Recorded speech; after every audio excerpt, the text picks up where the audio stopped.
Hi mga Dre. Ngayon ay Biyernes mga Dre, no? Alas 4 ng hapon. Mag-u-Uber dapat ako pero wag na lang, nakakatamad. Magagala na lang ako mga Dre, no? Pupunta ako sa Marcy Central, baka gusto niyo pumunta. Baka gusto niyo sumama mga Dre. Wag kayong aalis. Pero bago ang lahat mga Dre, no? Shoutout muna kay Team Luberial. Ito po yung sabi niya, Repa, musta? Pa-shoutout Dre, ang parents ko, nanonood sila sa iyo palagi bukod sa vlog ko. Hehehe. Mami Sonia ko at Papa Nitoy at Lola Deli. Yun, shoutout po sa inyo. Ma'am Sonia at Papa Nitoy at kay Lola Deli din po, no. Maraming salamat po sa panonood. Mag-iingat po kayo palagi at huwag kayong magsasawa sa panonood ng vlog namin ni JB. Mga Dre, Team Luberial, si JB mga Dre, dumating sila rito last year ng summer as permanent resident mga Dre. Pagkatapos wala pa silang isang taon dito mga Dre, nag-move naman sila sa US. Kasi po nakakuha si JB ng trabaho doon as nurse. So yun mga Dre, no, kaya pinili nilang mag-move doon. At I think green card holder na sila mga Dre, no? Meron na silang green card. At nung dumating siya rito mga Dre, no, kasi nga alam nyo naman ang sitwasyon sa Quebec mga Dre, pag dumating ka rito kahit anong profession mo, hindi mo makukuha yung trabaho mo unless nag-aaral ka ng Pranse or nagpa-assess ka mga Dre, no. Ganun ang sistema rito. Sa US po parang tinanggap siya kasi nga may experience naman siya as nurse sa ibang bansa, sa Middle East mga Dre, no. Ilang taon din yung experience niya, silang mag-asawa. Kaya po inoperan siya ron. At yun nga mga Dre, no, pinili nilang mag-move doon. Kasi nga doon trabaho ka na agad as nurse. Hindi katulad dito na ang dami pang pagdadaanan, cheche boreche, di ba? Buti sana kung madali yung Pranse. Yung ganoon mga Dre, no. Isa yan sa struggle dito mga Dre, no, yung Pranse. Tapos yun, nasa US na sila ngayon mga Dre, no. Ngayon po kayong mga kababayan ko na nandito po sa Quebec or sa Montreal at nurse po kayo, baka gusto nyo pong subaybayan o sundan yung pakikipagsapalaran nila JB sa US at nasa ganun po baka maisip nyo po na lumipat sa US, no. Yun, tingnan nyo po yung channel nila JB, Team Luberial mga Dre, no. At nasa ganun, kahit pa paano magka-idea kayo kung ano man mga Dre, no. Siguro kahit hindi kayo nagbabalak mag-apply, kumbaga at least makita nyo kung ano yung sitwasyon nila sa US from Canada, di ba? Ano ba mas maganda? Yung ganun mga Dre. Kasi nung dumating dito yan si JB mga Dre, nagtrabaho siya sa warehouse. Kasi nga hindi siya pwedeng nurse di ba? Tapos alam niyo mga Dre, no, naisip ko rin na na kumbaga magpo-full time ako as Uber driver mga Dre, yung mamamasahero ko. Nung tiningnan ko yung training, kasi may training na 15 hours kailangan marunong ako magbasa, marunong ako magsalita, at nakakaintindi ako ng Pranse. So wala na yung pangarap ko na yung mga Dre, patay na yun. Kasi wala, zero ako sa Pranse mga Dre, no? Unless na mag-aral ako, di ba? Yan po ang isang struggle ng ano rito, ng mga nandito sa Quebec. Or struggle, at least ako mga Dre, yung struggle ko. Kasi nga, hindi ako nag-aral ng Pranse mga Dre, no? Sa mga bago po sa channel, dumating po ako dito is PR, kinuha po ako ng asawa ko. Kaya yun, wala pong ibang requirement sa akin kundi yung passport ko at yung katunayan na ako. Ganun mga Dre, no. Mabusisi dito mga Dre, no. Pero sabi nga nila ganun talaga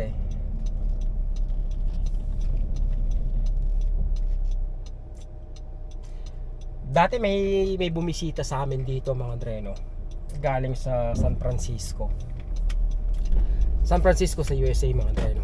At sabi niya nga, kumbaga hindi daw ba namin naiisip na mag-move sa ibang lugar kasi nga yung ano ko daw, yung trabaho ko is parang mas maganda yung kita sa ibang lugar, especially daw sa US mga Dre, parang ganon. Kung hindi daw ba namin i-consider. Pagkatapos din napag-usapan yung ano mga Dre, no, yung ano bang meron sa Canada, ano bang meron sa US, yung ganon. Tapos dumating kami sa point doon sa ano mga Dre, sa medical, yung healthcare. Sabi ko, at least dito libre. Proud pa akong sinabi yun mga Dre, no. Sasabihin nyo hindi libre, binabayaran namin, pero para sa akin libre. Proud pa ako. Sabi niya okay, libre. Ang tanong, masaya ka ba? Sabi niya ganun. E di napatulala na naman ako mga Andre, para ako napahiya. Kasi nga hindi ako ganun kasaya eh. Kasi mga Andre, may experiences kami pagdating sa kung paano tumatakbo yung kalakaran ng healthcare dito mga Andre, no? It's not perfect, pero dahil nga libre, kumbaga malaking pasalamat pa rin mga Andre, no? Sabi niya unlike sa US, oo may bayad, di ba? Pero kung may trabaho ka, sabi niya gano'n, kumbaga i-cover ng employer mo yung halos 80% din nung health expenses mo, healthcare expenses mo, kasi nga yung insurance mga Andre, yung ganun. Sabi niya pag may trabaho ka, okay, wala kang problema pagdating sa pagpapa-hospital or pagpapa-check up, yung ganun mga Andre, no? Kumbaga yun naman sa US mga Andre, kasi nga libre, di ba? Ay, dito pala libre, sa US may bayad, di ba? Pero di ba pa rin yung libre mga Andre, di ba? Napakalaking bagay, lalo na kung tumatanda ka, di ba? Isang bagay yun. Paano ka pang magbabayad ng insurance kung wala ka ng trabaho, di ba? At least dito libre pa rin, may pension ka pa, yung ganon mga Andre. Anyway, maraming katwiran mga Andre, no? Pag ayaw mo umalis sa isang lugar, marami kang katwiran, di ba? Pag ayaw mong gawin, marami kang dahilan. Lagi naman ganun mga Andre, di ba? Ano lang, kumbaga napag-usapan lang mga Andre, no?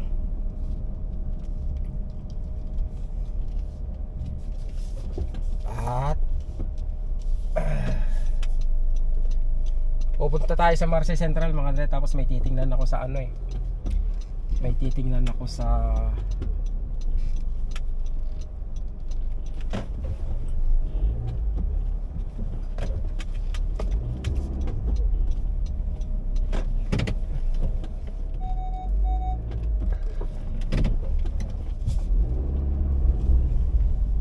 Best Buy mga Andre, no?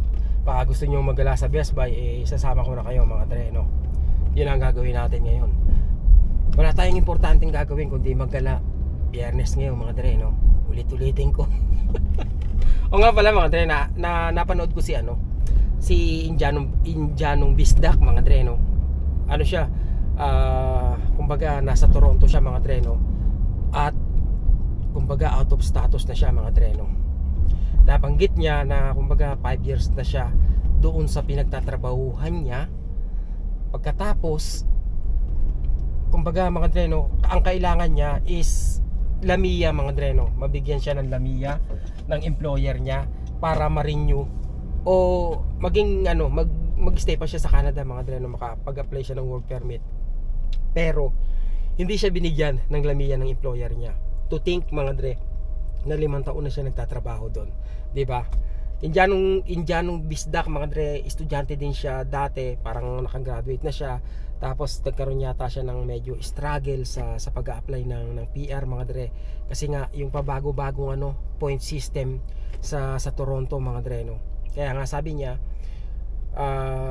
kumbaga kung alam niya lang sana na ganun agad mga Andre na yung mangyayari, sana parang lumipat dapat siya sa ibang probinsya na kung saan mas madali yung requirements para sa pag-PR. Kasi nga sa Toronto daw mga Andre, kumbaga napakalakas ng kompetensya, kasi nga isang malaking syudad ba mga Andre. Tapos ngayon kumbaga ano bang nangyari, hindi nga siya nabigyan ng visa na hinihingi niya mga Andre, no? Kaya na out of status siya, pero nagpasa na siya ng application para sa visit visa mga Andre, no? Imagine, di ba? Na yung hindi ka certain talaga mga Andre, no, kung anong kalalabasan ng pakikipagsugal mo sa Canada eh, di ba? Karaniwan sa estudyante na PPR, pero siya, yun nga mga Andre, no, medyo nagka-problema nga. At ngayon inaantay niya yata mga Andre, no, yung niya, yung visit visa niya, para magkaroon pa siya ng 6 months para makahanap pa siya ng employer siguro mga Andre, no, yung ganun. Anyway, good luck sa iyo, tropa. Dre, Indianong Bisdak. Nakakailang banggitin mga Dre, no? Indianong Bisdak. Good luck at sana ano, kumbaga pumabor sa iyo yung mga susunod na yugto ng pakikipaglaban dito sa Canada mga Dre, no? Kasi nga ano kumbaga sabi niya down na down siya, depressed siya sa nangyayari mga Dre, no? At sinong hindi, 'di ba? Kung maranasan mo yung ganun.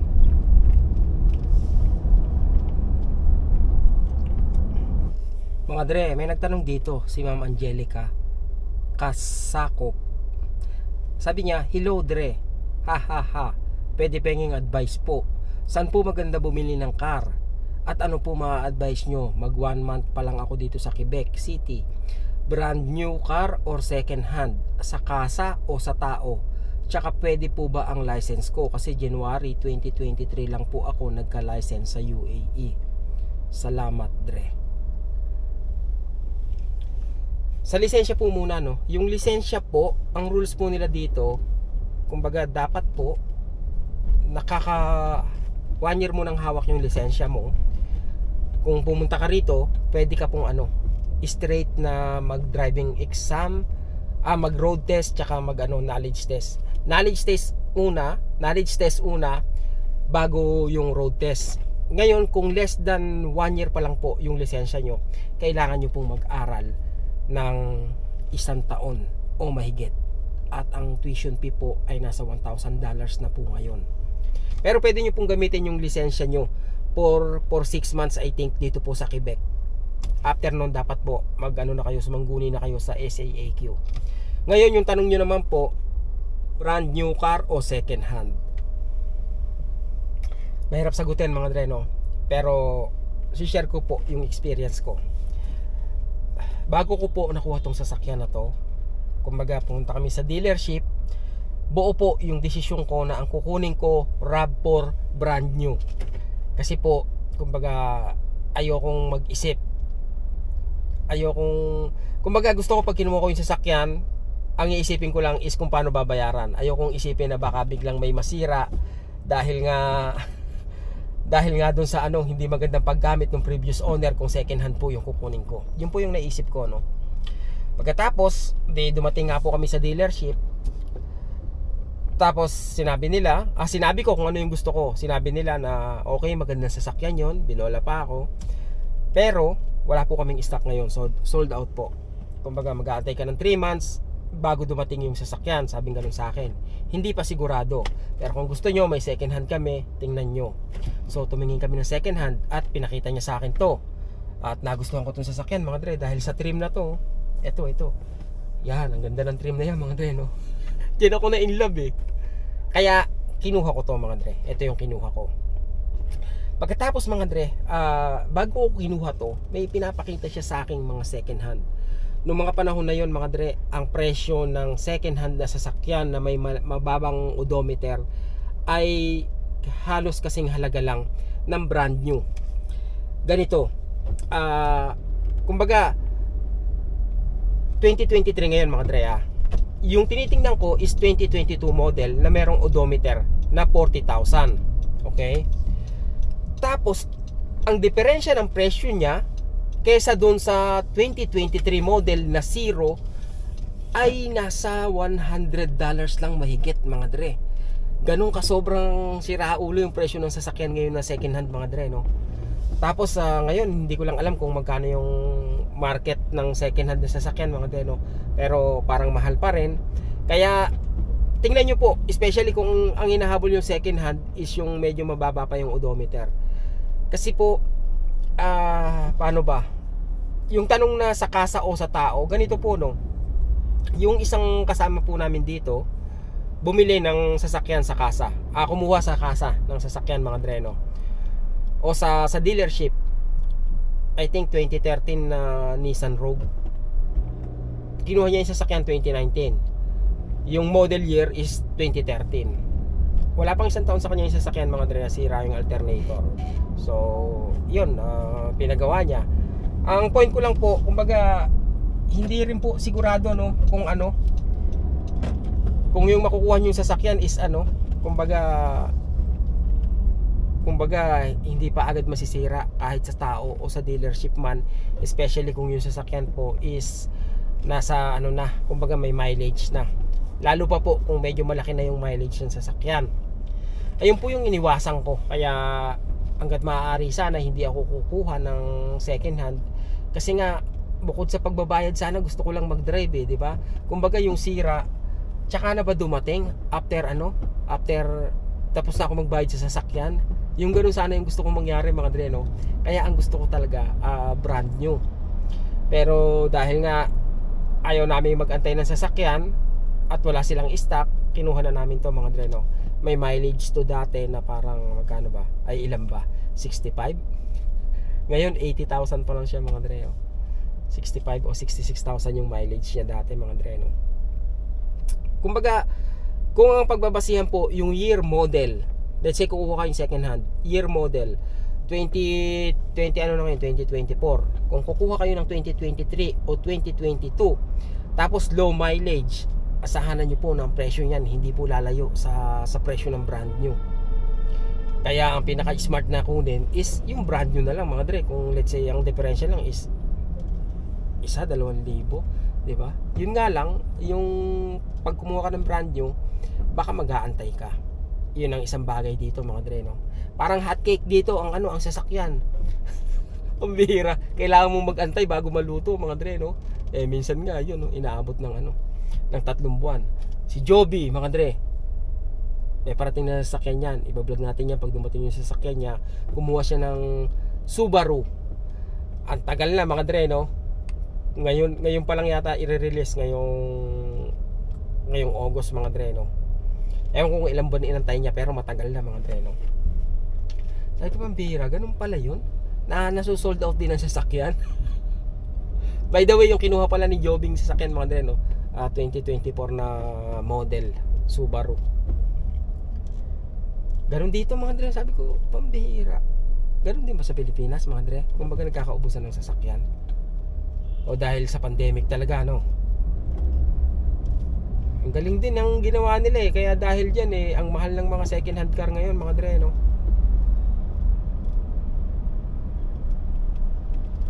Naisip ko nga dati mga dre yung yung RAV4 na hybrid, napakamahal.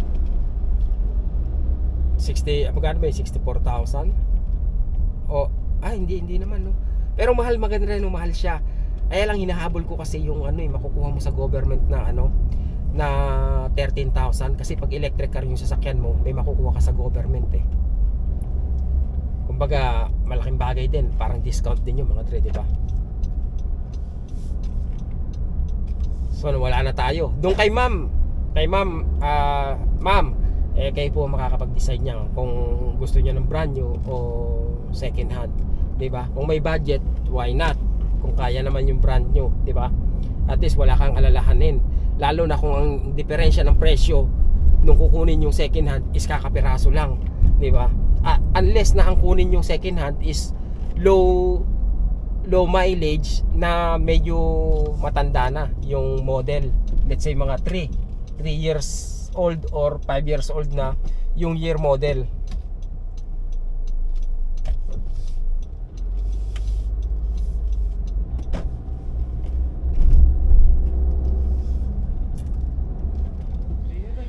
Mga dre, naka-score ako ng eto, tingnan nyo. Andito ako sa Nike pala mga dre, no? Yan, no? Nike Waffle 1, Nike Waffle 1 SE.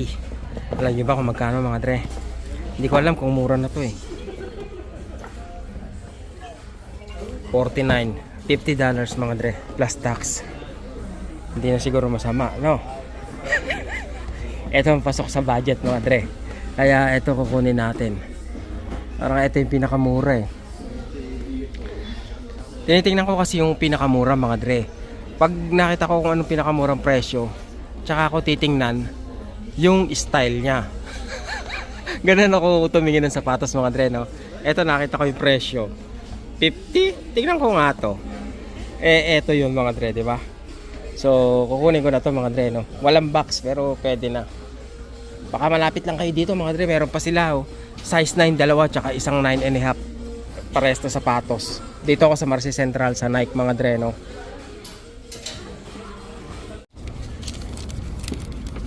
So magkano po matak lahat mga dre? 57.45. 7.45 yung tax mga dre no.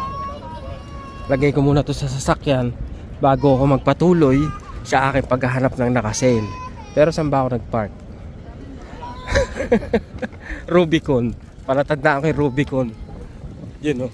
Yung kulay asul na ano mga dre. Na jeep. Ang ganda eh. Parang katulad kay Lee. Mas mahaba lang yung kay Lee no. Ang ganda tong ano na to. Yan. Jeep na to. Ganda eh. Panis sa sasakyan natin eh. Lalagay ko muna ito sa sasakyan mga dre no. Tapos mag-iikot ako, pupunta naman ako dun sa ano, sa iba pa mga dre no. Okay, dyan ka muna mga dre. Dun pala sa ano, sa Under Armour mga dre, dun naka-sale lahat 50%, lahat as in. Babalikan namin yung bukas mga dre no. Dito ako galing sa Nike na to. Ngayon pupunta ako sa siguro Skechers, sa Puma, tsaka sa Tommy. Tingin-tingin mga dre no. Nahirap mag-video na nasisita ako palagi eh. Wala na palang tatalo dun sa ano mga dre no, sa Under Armour kasi nga 50% lahat eh. May mga sapatos sila na $40 lang mga dre no. $80 minus 50% di 40 na lang plus tax, 'di ba? Tingnan natin dito sa ano, sa Puma mga dre no. Ito mga dre oh, medyo mabigat lang, $40. Mabigat, hindi yung presyo yung sapatos. $74, $75. Wala namang masyadong maganda rito sa ano mga dre no, dito sa Puma. Pang basketball. 100. Ito, $50.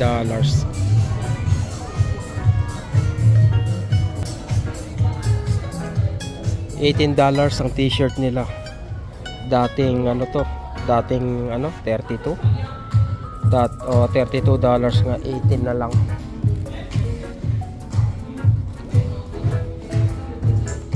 Mas maraming ano mga dre no, doon sa ano ba rito? Sa una kong pinuntahan. Sa binilihan ko ng short ko na ano, sa Marshalls mga dre no. Mas mga mura-mura yung ano ron, mga damit. Kasi halo-halo ron eh. Kung kahit anong brand nandun mga dre no. Tingnan natin dito kay ano, kay Tommy.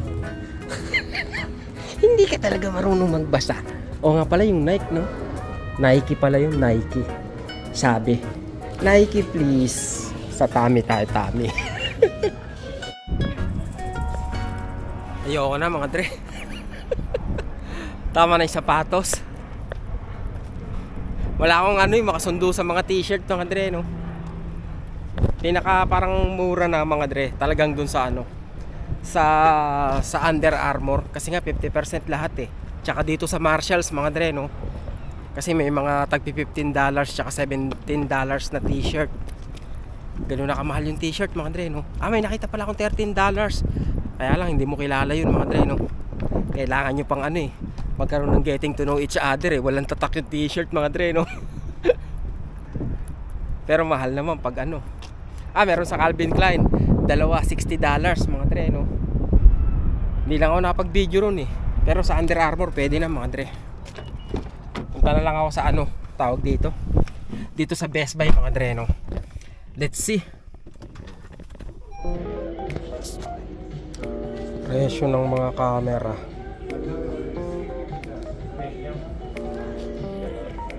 A7214. Grabe ano. Kasi mga dre, ang labo ng ano eh. Ang labo ng mga video eh, di ba? Kaya iniisip ko kung magka-camera mga dre no. Kahit man lang sana yung ano, ganitong camera. 1,000. Canon G7X. TV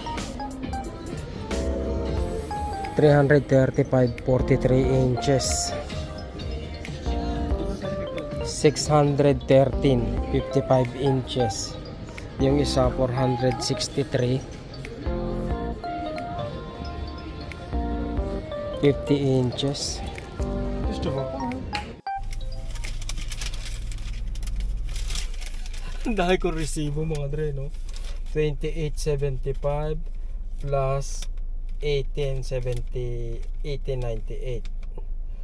So alisin na natin yung 75 gawin natin 29 tsaka 19 equals 48 $48. Naka-score ako mga dre, no? Sa ano, sa guess ng dalawang sando tsaka isang t-shirt for $48 mga dre, no? Baka may magsabi pinagyayabang ko, ha. Oo, pinagyayabang ko mga dre, no? Kasi feeling ko ano, nakasave ako. Nakasave ba ako? Kasi tatlo na siya, di ba? 48. Ito yung t-shirt mga dre, oh. Ayan yung t-shirt. That is $14. Yung tax talaga mga dre, no? Kasi $4 yung tax niya, eh. So naging 18 to, no? Yan, oh. Tapos dalawang sando mga dre. Pakita ko na sa inyo. Ito yung sando mga dre. Ayan, isa. Tapos ito yung isa. Yan. Feeling ko mga dre, nakatipid lang ako, no? Kaya natutuwa ako. Hindi ko lang alam, no? Nakatipid ba ako? Para sa isang kuripot na katulad ko mga dre, no? Yun ang pakiramdam ko, nakatipid ako. Anyway, natutuwa lang ako mga dre, no? Ngayon lang ako nakagastos ng ganyan sa ano, ah. Kasi kumuha rin akong sapatos, eh, di ba? Magkano lahat? 100 parang 105 mga dre. Isang sapatos tsaka tatlong damit. Which is not bad mga dre, no? Sa maniwala kayo sa hindi. Hindi na po masama yun. Considering sa mahal ng mga ano, sa mahal ng mga bilihin ngayon dito. Taas pa ng araw mga dre. Pero 6:40 na mga dre. Nakakasilaw pa din, eh. Saan ba ako pwedeng lumabas? Dito. Ngayon uwi na tayo. Kasi wala pa yata tayong pagkain.